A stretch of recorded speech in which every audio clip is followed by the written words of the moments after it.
Good afternoon, students. Welcome to the online class of social science.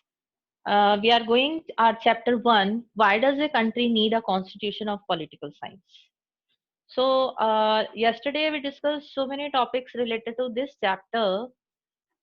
First, we will recapitalize the previous work.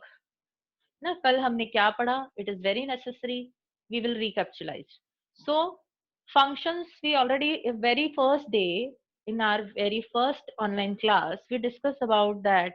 Why does a country need a constitution? We can say in other words these are the functions of constitution that gives the political form of any nation. It also just decides the relation between the country and the democracy and the country, and according to that what are the people aspiration and goals, these are fulfilled in a democratic nation by the constitution. That constitution empowered the government, उनको power देती है, empowered the government to make some program and policies for the welfare of the nation. These all topics we already discussed. Yesterday we discussed that how this constitution formed. So it was not only that yesterday I told you that I asked a question how the constitution of India framed.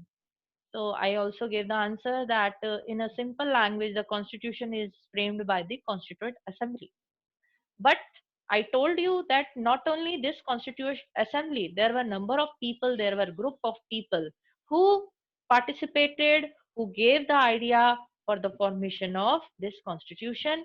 And in that, I gave you the example of Motilal Nehru Committee 1928. First of all, he gave the in M.N. Roy, then Motilal Nehru Committee, where the fundamental rights idea about the fundamental rights. Then I told you about the role of cabinet mission who came to India. In this way, this Constituent Assembly was formed. Role of Constituent Assembly. Yesterday I thoroughly explained about the Constituent Assembly, how this Constituent Assembly formed through the election. Representatives were sent to these assemblies. Number of 389 members were there. All these things we discussed very thoroughly. Then the role of what was the role of cabinet Constituent Assembly? This Constituent Assembly, it gave a, we can say that gave a big thing to our nation, that was the constitution. 2 years, 11 months, and 18 days it took to complete the constitution, and through this constitution, our nation is governed. Then we discuss about the formation of constitution, how this constitution was formed. I also asked some question related to this, like I told you that in Constituent Assembly, 8 committees were there according to the subject, and one more important committee was drafting committee. I also asked about the who was the chairman of drafting committee. One student just gave me answer, Dr. B.R. Ambedkar. The role of these drafting committee and another committee, they played a very significant role of formation of Constituent Assembly.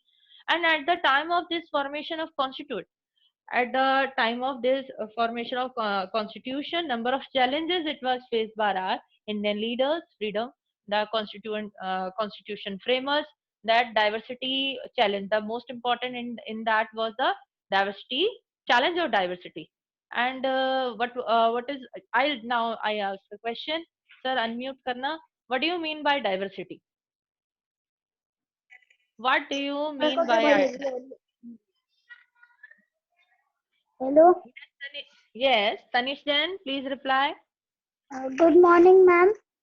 Good morning. Ma'am ma'am जो ma'am आपने कल समझाया था, मुझे ma'am ये समझ नहीं आया कि अगर मैम कॉन्स्टिट्यूशन को वो राज्यसभा कंट्रोल करती है, तो मैम अगर कोई गवर्नमेंट मैम अपनी पावर्स का मिसयूज करे तो फिर मैम उनको कौन देखता है मैम? ओके, बहुत नाइस क्वेश्चन, बहुत अच्छा क्वेश्चन पूछा आपने। और आपको पता है आपने क्वेश्चन 11th क्लास का पूछा है मुझसे। देखो, अभी जो मैंने क्वेश्चन पूछा, मुझे आप प्लीज उसका रिप्लाई कर दो, फिर मैं आपके क्वेश्चन का रिप्लाई दूंगी, ठीक है? तो मेरा क्वेश्चन ये है कि डाइवर्सिटी का क्या मतलब होता है? What do you mean by diversity? Do you know? Ma'am yes. Okay, reply please. Yes ma'am.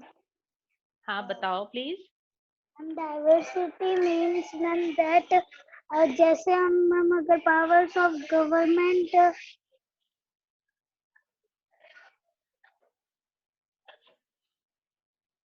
Okay, it's okay. कोई और बच्चा है तो sir, anybody else? What do you mean by diversity? Yes, yes तमन्ना।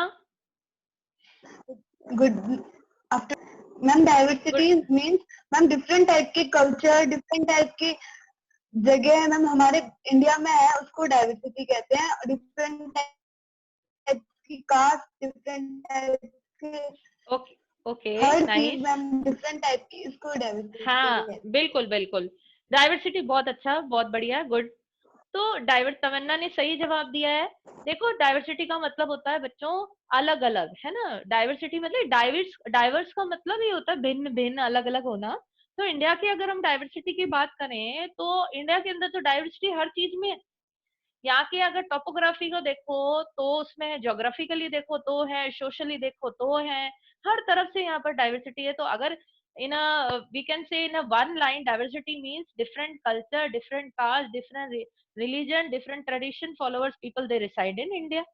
तो हमारे जो कॉन्स्टिट्यूशन मेकर्स थे उनके सामने एक चैलेंज क्या था, डाइवर्सिटी का, और दूसरा चैलेंज बताया था मैंने आपका, पार्टीशन ऑफ नेशन, भारत और पाकिस्तान का बनना।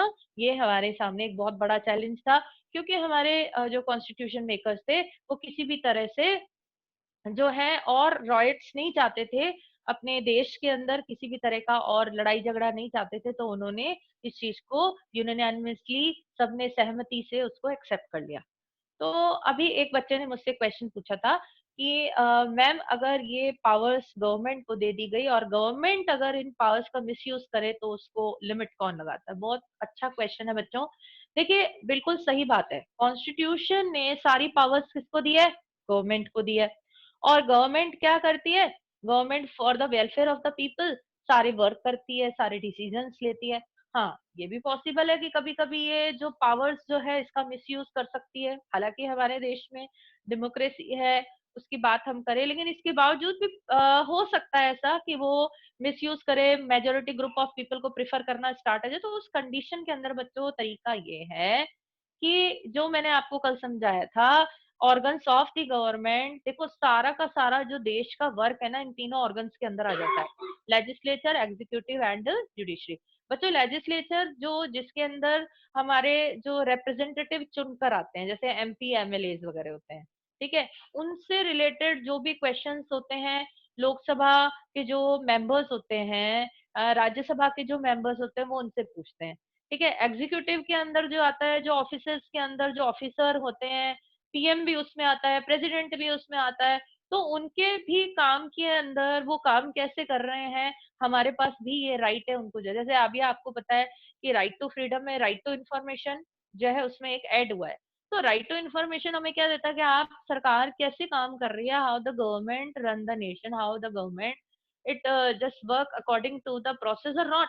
तो ये हमें कैसे पता चलेगा, ये भी हम पूछ सकते हैं, जान सकते हैं। और सबसे इम्पोर्टेंट चीज बच्चों जुडिशरी है यहाँ पर, जो कि इनके जो भी फॉर्म करते हैं लॉज को और जो इम्प्लीमेंटेशन होता है, उन सब कामों को कौन देखती है, जुडिशरी देखती है ना। तभी तो आपने सुना होगा कि कई बार हमारे देश में कितने सारे ऐसे मिनिस्टर्स हुए जिन्होंने अपने पोस्ट पर रहते हुए करप्शन किया, तो उनके ऊपर जो केस चला या उनको जेल हुई, तो उसके पीछे कारण क्या था। अगर यूं देखा जाए तो वो सरकार के ही जो पार्ट थे, लेकिन उन्होंने फिर भी ऐसा किया। उन्होंने ऐसा किया तो उसके ऊपर जुडिशरी ने, सुप्रीम कोर्ट, हाई कोर्ट ने क्या किया, उनको कल्प्रिट जो है उनके ऊपर केस चला, ट्रायल चला। तो आप ये देख सकते हैं कि कोई भी हमारे स्पेशली देश के अंदर गवर्नमेंट जो है वो अपनी पावर को मिसयूज नहीं कर सकती। और दूसरा सबसे इम्पोर्टेंट टूल कह सकते हैं, हथियार कह सकते हैं, वो क्या है, फंडामेंटल राइट्स, जो कि हम आपके इस चैप्टर में की फीचर्स में डिस्कस करेंगे कि वो जो फंडामेंटल राइट्स जो हमको 6 राइट्स मिले हैं, वो हमें यही तो अधिकार देते हैं कि हमारी पावर्स को, जो सरकार को जो पावर्स मिली है वो उसका मिसयूज नहीं करे। और वो मैं आपको आगे बताऊंगी कि कैसे होता है। तो कल की बात वापस लास्ट पे आते हैं। तो एक कॉन्स्टिट्यूट असेंबली ने एक ऐसा कॉन्स्टिट्यूशन बनाया, एक विजनरी डॉक्यूमेंट था जिसके अंदर सोशियो इकोनॉमिक रिफॉर्म्स हो, यानी सोशली और इकोनॉमिकली लोगों को इक्वल लाने के लिए बहुत सारे रिफॉर्म्स, बहुत सारे ऐसे सजेशंस दिए गए। तो ये सारी चीजें हमने बात की, पूरा चैप्टर। अब हमारा जो चैप्टर फोकस कर रहा है वो की फीचर्स कर रहा है, की फीचर्स ऑफ इंडियन कॉन्स्टिट्यूशन। मैंने कल भी आपको बताया था, वैसे तो बहुत सारे की फीचर्स हैं, लेकिन स्पेशली हम कल की बात पे थोड़ा सा रिकैप्चुलाइज फेडरलिज्म को भी करेंगे। फेडरलिज्म मैंने आपको बताया, अगर आपसे कोई डेफिनेशन हो जाए, पूछ ले what do you mean bye federalism, तो आप सीधे सीधे उसमें यही आंसर लिखना, existence of more than one level of group, है ना, one level of sorry government, तो उसे हम फेडरलिज्म कहेंगे। प्लस कल एक बच्चे ने पूछा था कि मैम पावर्स को जो है ऑर्गन्स और लेवल्स में, अगर हम डेफिनेशन पूछे तो आपको यही बताना है कि वन लेवल से ज्यादा अगर किसी भी नेशन में गवर्नमेंट होती है तो वो फेडरलिज्म है। हाँ, दूसरा इसका एस्पेक्ट ये भी है, हालांकि हम उस टॉपिक को अलग भी कर सकते हैं, पावर शेयरिंग में कर सकते हैं कि पार्ट्स, देखो फेडरलिज्म जो है वो कहता है कि वर्क को यूं समझ लें आप कि फेडरलिज्म कहता है पावर को कैसे डिस्ट्रीब्यूट किया है। तो पावर को डिस्ट्रीब्यूट हमने कैसे किया, जैसे मैंने कल आपको बताया था, एज अ होल अगर हम कहें तो ऑर्गन्स और लेवल्स में हुआ है। और अगर हम बेसिकली अगर इसकी यूं कहा जाए कि कॉन्स्टिट्यूशन में क्या यूज किया गया है लैंग्वेज को, कॉन्स्टिट्यूशन में यूज किया है existence of more than one level of government. तो आप दो चीजों को अलग करके भी कर सकते हैं जिससे कि आपका कंफ्यूजन क्रिएट नहीं हो। अगर फेडरलिज्म आता है तो आपको ये लिखना है existence of more than one level of government. और पावर शेयरिंग आता है टॉपिक, तो उसमें आप यही बताएंगे कि मोर, ये तो बताएंगे ही बताएंगे, साथ में ही बताएंगे parts are divided between different levels and organs, तो इससे क्या कंफ्यूजन नहीं होगा। हालांकि एज अ होल मैं वापस आपको ये बात कहूंगी कि ऑर्गन्स और लेवल्स दोनों में पावर्स का डिस्ट्रीब्यूशन है, बट मैंने जो अगर हम उसकी लैंग्वेज देखें तो आपको ये लिखना होगा। सेकेंड थिंग अगर हम ये देखें कि कल मैंने आपको बताया था कि पार्ट्स का डिस्ट्रीब्यूशन कैसे किया गया लेवल के अंदर, अगर हम देखें तो दिमाग में बिल्कुल एक पिक्चर सेट कर लो, हॉरिजॉन्टल एंड वर्टिकल। तो वर्टिकल जो होगा वो लेवल्स आएगा, अगर कोई ऑर्गन पूछता है तो हॉरिजॉन्टल तुरंत आप लोग लिख देना। तो लेवल में आपको पता है सेंटर आ गया, स्टेट आ गया और local. It is called the three tier system.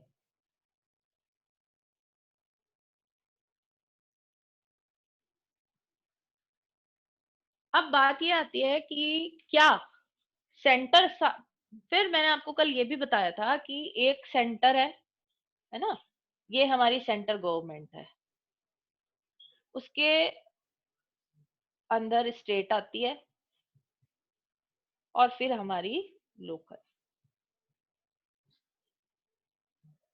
अब बात ये आती है कि क्या सारी पावर्स को एंजॉय सेंटर करती है, क्या स्टेट के पास कुछ पावर नहीं और लोकल के पास भी कुछ पावर्स नहीं, ऐसा नहीं है। सेंटर वही पावर्स एंजॉय करती है जो कॉन्स्टिट्यूशन में लिखी हुई है। अब बात क्या आती है कि सेंटर पावर्स को एंजॉय कैसे करती है, क्वेश्चन ये आएगा कि क्या ऐसा कुछ वहां पर प्रोविजन है जिससे पता चले कि सेंटर की ये पार्ट्स है, स्टेट की ये पार्ट्स है, बिल्कुल है। वो क्या है बच्चों, वो 3 लिस्ट है। मैं आपको बार बार बता रही हूँ, जो 8th क्लास में आप पॉलिटिकल साइंस का ये चैप्टर पढ़ रहे हैं, आप थोड़ा सा थोड़ा सा और इलेबोरेशन पढ़ेंगे क्लास 9th और स्पेशली क्लास 10th में। और अगर कोई पॉलिटिकल साइंस आर्ट सब्जेक्ट लेता है, स्ट्रीम में जाता है, तो पॉलिटिकल साइंस 11th में भी सेम यही चीज है। तो आप बेसिक्स से चीजों को समझे, कोई कंफ्यूजन ना रखें अपने साथ में, नहीं तो हमेशा ही रहेगा वो। तो कहने का मतलब है कि सेंटर और स्टेट, इन दोनों के बीच में पार्ट्स को डिस्ट्रीब्यूट कैसे किया गया है। 3 लिस्ट है बच्चों। 3 लिस्ट कौन सी है, यूनियन लिस्ट,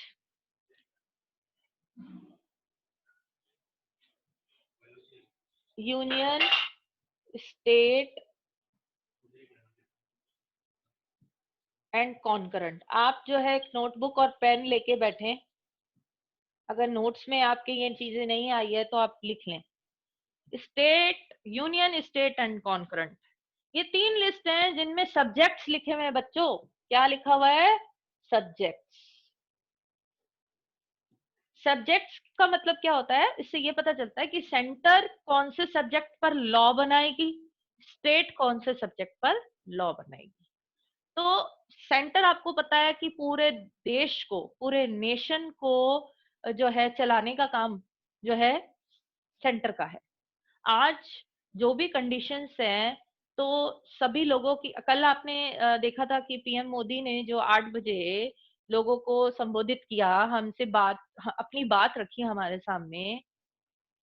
तो हम ये कहे कि राजस्थान के जो सीएम है अशोक गहलोत भी तो आ सकते थे, लेकिन अभी आपको पता होना चाहिए कि पूरा देश, पूरे देश के अंदर जितने राज्य हैं, स्टेट्स हैं, वो किसके उसमें काम कर रहे हैं, सेंटर के अकॉर्डिंग। तो सेंटर जो है वो आंसरेबल है ऑल द पीपल। कल ही मैंने आपको बताई थी ये बात कि हम एक सेंटर के भी सिटीजन है, एक स्टेट के भी, और एक लोकल लेवल डिस्ट्रिक्ट के भी सिटीजन है। तो पीपल तो वही है, लेकिन सरकार जो है वो सेंटर, स्टेट और लोकल लेवल पे है। अब बात ये आती है कि तो इसका मतलब आप ये ना समझे कि स्टेट के पास कुछ भी पावर्स नहीं है, ऑटोनॉमी बॉडी नहीं है वो स्टेट, नहीं। जब सारी स्मूथ कंडीशंस होती हैं, जब हमारे देश के ऊपर कोई ऐसा क्राइसिस नहीं होता, तो स्टेट एक ऑटोनॉमस बॉडी की तरह काम करती है। ऑटोनॉमस बॉडी क्या होती है बच्चों? जिसके पास खुद की पावर्स हो, खुद के फाइनेंशियल रिसोर्सेज हो, जो खुद ऐसा लगता है कि उसको लॉ बनाना चाहिए, तो वो उस अपने राज्य के लिए लॉ भी बना सकती है। ठीक है। अब आपने देखा होगा कि हमारे बीकानेर के कलेक्टर ने कल कुछ गाइडलाइंस दी थी कि कौन से एरियाज खुलेंगे और कौन से नहीं। ठीक है। तो आप ये बताइए, तो ये ऐसा क्या सेंटर से आया है क्या कोई गाइडलाइन? नहीं, ये हमने according to the condition, according to the circumstances, सारी चीजों को देखते हुए हमारे कलेक्टर ने फैसला लिया कि भाई ये जगह नहीं जो है ओपन होगी और ये जगह होगी। तो आप समझ रहे हैं कि पावर तो सबके पास है, लेकिन उन पावर्स की एक लिमिटेशंस है। वो लिमिटेशंस टाइम, नीड, सर्कमस्टेंसेस उसके हिसाब से होती है। जरूरत पड़ी तो हम सेंटर के अंडर में आ गए, जरूरत नहीं पड़ी तो हम स्टेट एक ऑटोनोमस बॉडी की तरह काम करता है। तो यहाँ पर जो टॉपिक आता है स्टेट्स एंजॉय ऑटोनॉमी, यानी स्टेट के पास एक ऑटोनोमस अपनी जो है पहचान है। तो यूनियन के अंदर बच्चों वापस मैं एक बार आऊंगी कि यूनियन लिस्ट वो लिस्ट होती है जिसपे सेंट्रल गवर्नमेंट कानून बनाती है। और आपको पता है कि सेंट्रल गवर्नमेंट कौन से कानून बनाती है? जो पूरे देश से जुड़े होते हैं, जैसे डिफेंस है, सिक्योरिटी है ना, कम्युनिकेशन से रिलेटेड है, इस तरह के। और स्टेट जो है वो उन पे कानून बनाती है, जैसे एजुकेशन से रिलेटेड हो गए, सिटीजन्स के बेसिक जो सिटीजन्स जो है कॉमन ऑर्डिनरी राइट से रिलेटेड हो गए। और इसका जो है अगर आपके चैप्टर में उसमें आता है आगे तो आप थॉरली पढ़ेंगे, नहीं तो उससे आगे 10th क्लास में तो है ही। बच्चों कॉन्करेंट लिस्ट क्या होती है, ये बहुत इंपॉर्टेंट है जानना। कॉन्करेंट लिस्ट जो है यूं देखा जाए तो वो लिस्ट होती है जिसमें वो सब्जेक्ट्स होते हैं जिस पर यूनियन गवर्नमेंट भी, यानी सेंट्रल गवर्नमेंट भी कानून बना सकती है और स्टेट गवर्नमेंट भी बना सकती है। दोनों को जब जरूरत लगती है तो वो कानून बना सकते हैं। लेकिन अगर ऐसा हो जाए कि सेंट्रल गवर्नमेंट और स्टेट गवर्नमेंट दोनों में कोई बात का क्लैशेस हो जाए, तो किसके फैसले को, किसके डिसीजन को प्रिवेल किया जाएगा? सेंट्रल गवर्नमेंट को, क्योंकि सेंटर जो है पूरे देश के लिए है, पूरे देश की लोगों के लिए है और वो आंसरेबल है, इसलिए। ठीक है। तो स्टेट्स आर नॉट, इसलिए हम ये कह सकते हैं कि स्टेट्स जो है सेंटर की अथॉरिटी कोई एजेंट नहीं है, उसकी एक ऑटोनोमस बॉडी है। बट जब भी जरूरत पड़ी है तो हमारा देश, हमने एक ही चीज पे तो जोर रखा है, यूनिटी इन डायवर्सिटी, है ना। एकता रखी है, उस डायवर्सिटी के अंदर भी एकता, कि क्राइसिस का टाइम हुआ तो हम सब एक हो गए। तो अब मेरे हिसाब से आपको फेडरलिज्म समझ में आया होगा। अगर फिर भी कोई डाउट है तो आप पूछ सकते हैं। अब हम जो नेक्स्ट की फीचर पे जा रहे हैं, वो आपका की फीचर है पार्लियामेंट्री फॉर्म ऑफ गवर्नमेंट।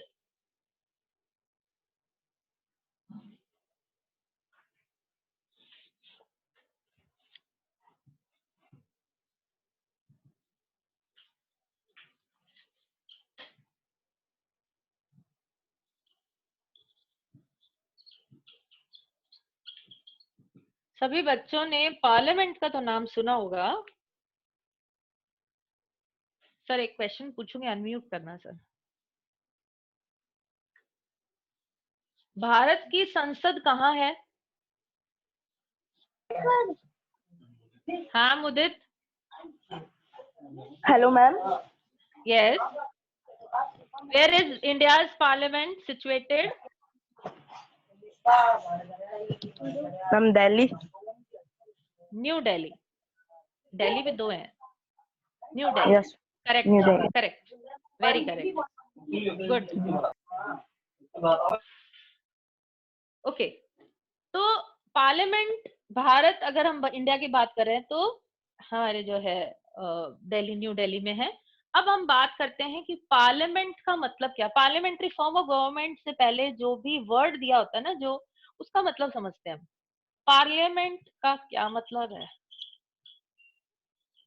कल या परसों जब भी मैंने लिया था तो मैंने बताया था पार्लियामेंट कंप्राइज्ड कैसे किससे बना है। तो उसमें एक लोकसभा है, एक राज्यसभा है और प्रेसिडेंट है। ठीक है बच्चों। लोकसभा को हाउस ऑफ जो है कॉमन भी कहते हैं। उसका रीजन क्या है बच्चों? कि इसके अंदर जो मेंबर्स होते हैं वो लोगों से हम चुनते हैं उनको। राज्यसभा का जो सिस्टम है उसमें भी इलेक्शन होता है, लेकिन उसका प्रोसेस अलग है। हर 2 साल बाद जो है इसके कुछ मेंबर्स रिटायर हो जाते हैं, फिर वापस उनका इलेक्शन होता है। यानी राज्य जो सभा है वो डिसॉल्व नहीं होती है, कभी भी खत्म नहीं होती, भंग नहीं होती। लेकिन लोकसभा का टेन्योर फिक्स है 5 इयर्स। और प्रेसिडेंट जो है वो लॉ फॉर्मेशन में पार्लियामेंट में आता है। अब हम बात करें पार्लियामेंट्री फॉर्म ऑफ गवर्नमेंट, यानी सरकार का ये कौन सी फॉर्म है, क्या है ये? तो इंडिया के अंदर सिस्टम है कि यहाँ पर जो लोकसभा के मेंबर्स हैं वो मेंबर्स, जिनको हम क्या कहते हैं, मेंबर्स ऑफ पार्लियामेंट, एमपीज। और जो विधानसभा यानी लेजिस्लेचर्स मेंबर होते हैं उन्हें कहते हैं MLAs, members of legislative assembly. तो ये जो पार्लियामेंट जो है इसमें जो मेंबर्स आते हैं वो कौन चुनते हैं बच्चों? कॉमन पीपल, हम सिटीजन।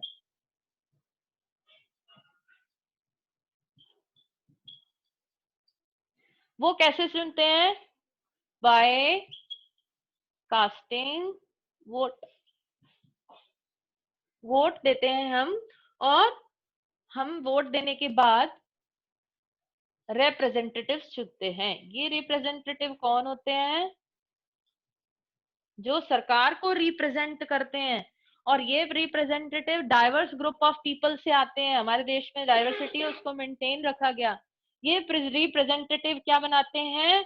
जो जीतता है वो गवर्नमेंट बनाता है और फिर देश हमारा चलता है। तो कहने का मतलब है कि पार्लियामेंट्री फॉर्म ऑफ गवर्नमेंट का फीचर क्या है कि इसमें यूनिवर्सल सफरेज बच्चों क्या है? यूनिवर्सल सफरेज, ये भी एक फीचर है कॉन्स्टिट्यूशन का।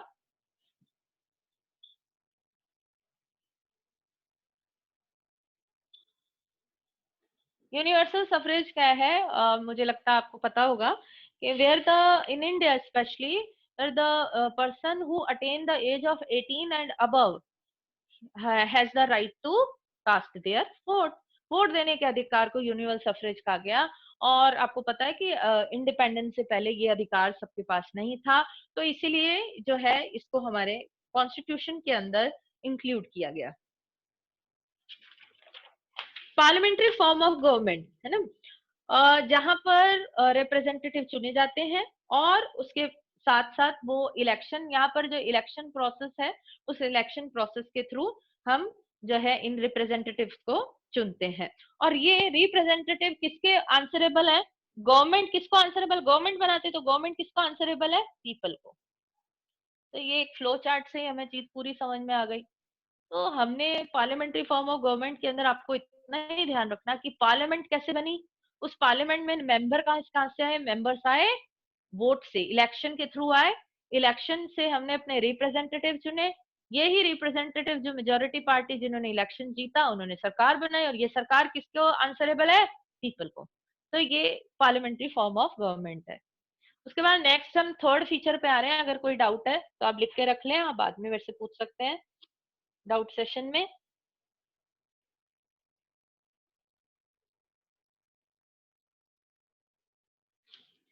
अब बात आ रही है सेपरेशन ऑफ पावर्स। सेपरेट का मतलब बच्चों क्या होता है? किसी चीज को अलग करना, इसको अलग करना भी कह सकते हैं, डिवाइड करना भी कह सकते हैं, है ना? और क्या कह सकते हैं? शेयरिंग करना भी कह सकते हैं, शेयरिंग ऑफ पार्ट्स। ये टॉपिक हम ऑलरेडी कर चुके हैं बच्चों, बहुत ज्यादा थॉरली कराया है मैंने। अभी मैंने आपको बताया पार्ट शेयरिंग, है ना? तो सेपरेशन ऑफ पार्ट किसमें की गया है? ऑर्गन्स के अंदर है हमारे। पावर्स किसको दी गई है? मैंने कल आपको बताया कि गवर्नमेंट को क्या समझ लो, एक बॉडी समझ लो। अब उस बॉडी को चलाने के लिए, जैसे हमारी ह्यूमन बॉडी को चलाने के लिए ऑर्गन चाहिए, ऐसे ही गवर्नमेंट को चलाने के लिए ऑर्गन चाहिए। तो वो ऑर्गन मैंने अच्छी तरह बता दिए हैं, वो है लेजिस्लेचर। इसको थोड़ा सा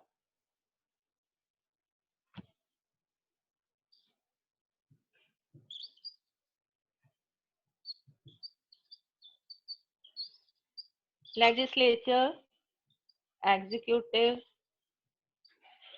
एंड जुडिशरी। बस सारी बात इसी में ही है ना? तो लेजिस्लेचर क्या हो गया? तो इसके नीचे आप नोट डाउन कर सकते हैं, इसमें आप नोट डाउन कर सकते हैं, आवर इलेक्टेड रिप्रेजेंटेटिव्स।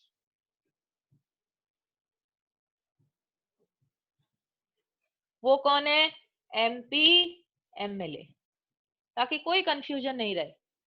एग्जीक्यूटिव के अंदर क्या आएगा? ग्रुप ऑफ पीपल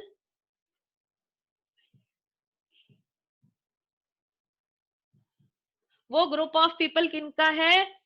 जो लॉज को इम्प्लीमेंट करते हैं, जैसे हमने कहा सीएम, पीएम, ऑफिसर्स। और जुडिशरी जो है उसमें क्या आएगा? हाई कोर्ट, पहले सुप्रीम कोर्ट लिखते हैं जो एपेक्स कोर्ट है, supreme court, high court and district court.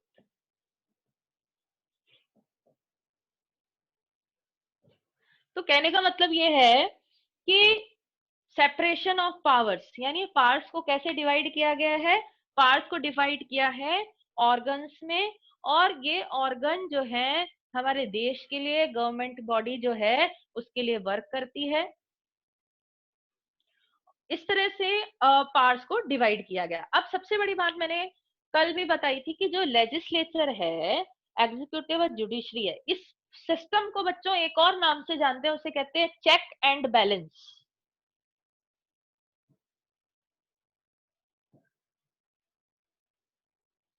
Check and balance कैसे होता है? लेजिस्लेचर एग्जीक्यूटिव पे कंट्रोल रखती है, एग्जीक्यूटिव लेजिस्लेचर पे रखती है, और जुडिशरी इन दोनों पे करती है। तो बैलेंस बना के रखती है, ताकि अभी क्वेश्चन जो पूछा मुझसे कि मैम अगर ये पावर का मिसयूज करे तो मिसयूज नहीं होगा। अगर ये इन यहाँ हमारे कॉन्स्टिट्यूशन में सिस्टम ही यही है कि ये मेंबर्स जो हैं इनसे, इनके पोर्टफोलियो से रिलेटेड क्वेश्चन पूछते हैं, और एग्जीक्यूटिव लेजिस्लेचर पे रखते हैं, जुडिशरी इन दोनों पे। तो ये है आपका कि किस तरह से चेक एंड बैलेंस रहता है, पावर्स का मिसयूज नहीं करते। तो ये कॉन्स्टिट्यूशन का एक इम्पोर्टेंट की फीचर है, जहां पावर्स को प्रॉपर वे में जो डिस्ट्रीब्यूट किया गया, ताकि आपस में इनका कोई क्लैशेस नहीं हो। अब फोर्थ पॉइंट पे हम जा रहे हैं, फोर्थ की फीचर पर, वो है फंडामेंटल राइट्स। फंडामेंटल राइट्स कितने हैं बच्चों? सर एक बार अनम्यूट करना। How many rights are, fundamental rights are there? Hello Yes, Ashish. How many rights are there?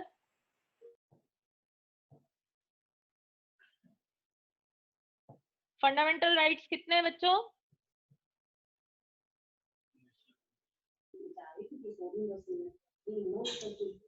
Yes, Nisar. Good morning, ma'am. Good morning. Ma'am, 6 fundamental rights are there. Okay. Yes, yes, very right. Okay, good. 6 fundamental rights are there. Correct. तो ये जो 6 अधिकार हैं, these are called fundamental. Why these are called fundamental? Because these are very basic and these are also enlisted in part 3 article 12 to 35 in our constitution. ये सारे rights जो 6 rights हैं, right to equality, right to freedom, right to religion, right against exploitation, cultural and educational right, right to constitutional remedies. तो ये 6 आपके rights हैं जिनको constitution के अंदर रखा गया, और वापस इस क्वेश्चन का आंसर आ रहा है कि ये राइट्स क्यों दिए गए हैं. ये राइट्स ओवरऑल हमारे डेवलपमेंट के लिए दिए गए हैं, प्लस गवर्नमेंट की पावर्स को चेक करने के लिए भी दिए गए हैं पावर्स.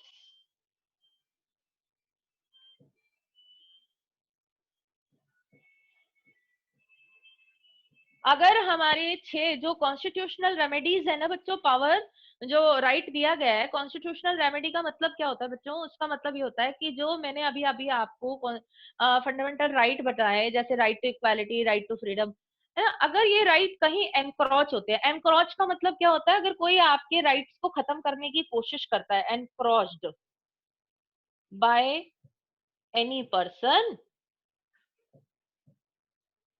और गवर्नमेंट इंस्टीट्यूट, तो आप क्या करेंगे? अगर कोई आपको कमरे में बंद करके रख दे, कोई पर्सन ऐसा करे, या कोई इंस्टीट्यूट आपके राइट को एनक्रोच करेंगे, तो कहाँ जाएंगे? Constitutional remedies, it is also called the soul of our constitution. B R Ambedkar ने इसे आत्मा कहा है. क्या है इसका मतलब? कि अगर आपके कोई भी इन राइट्स को एनक्रोच करने की कोशिश करता है, तो आप सुप्रीम कोर्ट और हाई कोर्ट में जा सकते हैं, अपनी अपील कर सकते हैं, जो कि ये दोनों ही कोर्ट एंटाइटल्ड है for the protection of fundamental rights. That's why the high court and supreme court is also called the guardian of fundamental rights. तो आपको समझ में आया होगा कि ये फंडामेंटल राइट्स जो है वो क्यों इंपॉर्टेंट है.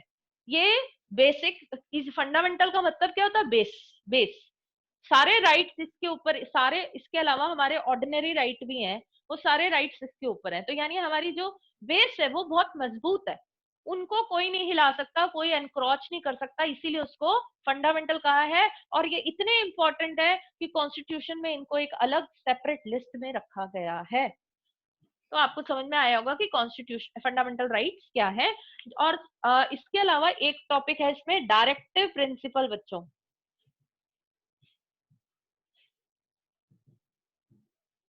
डायरेक्टिव प्रिंसिपल्स का मतलब क्या होता है? डायरेक्ट का मतलब क्या होता है? डायरेक्शन देना.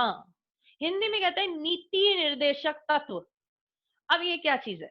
इसका मतलब यह है कि जो कॉन्स्टिट्यूशन है वो ये लोगों से मतलब हम लोगों से, हमारे लिए नहीं है. ये डायरेक्टिव प्रिंसिपल्स का टॉपिक इसलिए डाला है कि ये स्टेट को सजेस्ट करती है कि आपको किसी भी स्टेट में वर्क कैसे करना है. समझ रहे हैं बात को? अब आपको पता है कि कोई भी गवर्नमेंट आती है स्टेट में, तो हम वो गवर्नमेंट चाहेगी कि नेक्स्ट इलेक्शन हो तो भी हम आए, तो उसके लिए उसको क्या करना पड़ेगा? गुड पॉलिसीज एंड प्रोग्राम्स बनाने पड़ेंगे. और जितना ज्यादा वो वेलफेयर वर्क करेंगे, तो नेक्स्ट टाइम वापस वही गवर्नमेंट आती है. तो directive principles are there in our constitution to give the guidelines to state to govern the people, है ना, स्टेट के लोगों को, कि क्या उनको किस तरह से काम करना चाहिए for the welfare of the people, है ना, ज्यादा से ज्यादा अच्छे काम करने चाहिए ताकि लोगों को हेल्प हो सके, लोगों के वेलफेयरनेस के लिए. तो ये सारी चीजें डायरेक्टिव प्रिंसिपल्स में. और लास्ट टॉपिक जो है की फीचर, वो है सेकुलरिज्म.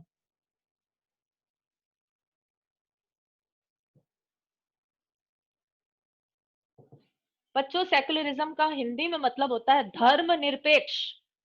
इसको बहुत अच्छी तरह आपको समझना पड़ेगा.